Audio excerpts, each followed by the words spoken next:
मनीष एवं बंचब केमिति रास्तार गाड़ी चलाइले भी मृत्यु चालिकी गले मध्य मृत्यु जम हाबुड़ू बर्तबार बाट सते जेमिति बंद होई चली पारादीप इफ्को छकरे घटी बड़ दुर्घटना चालिकी जाउथिले युवक आउ पछरु आसुथिबा हाइवा तांकु चापी देला मुंडो पूरा रास्तार पेस्ट होईगला बाहरी आसिला दही और रास्ता सारा छिटिकी पड़िला।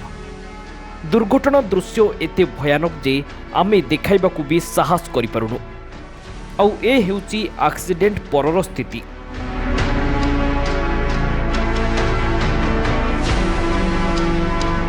इफ्को छक रास्तार जड़े युवक चली चली जाउथिले पारादीपवासींको पई मरण जंता पलटिथिबा इफ्को छक रास्तार सेतिकी बेले एक हाइवाटी आसुथिला।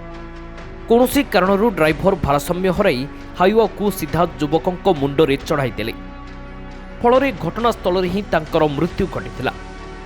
तेबे मृत युवकों मुह संपूर्ण नष्ट हो जाइछि तेणु पुलिस मृतकों परिचय पाई पारुना। मृतक जनक कौनसी एक कंपनी रे काम करुथिबा संदेह करा जाउछि। किए मरिछि ताहा जेतिकी जरूरी सेतिकी जरूरी काहेकि बारंबार ए रास्तार दुर्घटना घटुछि।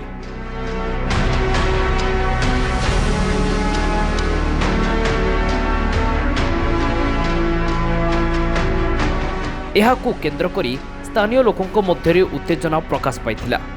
किछि लोक दुर्घटना घटाइथिबा हाइवा को जालिबाकू चेष्टा करिथिले किंतु पुलिस पहुंची स्थिति को नियंत्रण को नैथिला।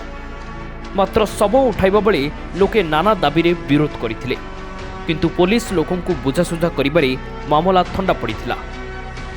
पारादीपरू संग्राम राउत, दिनांक टीवी।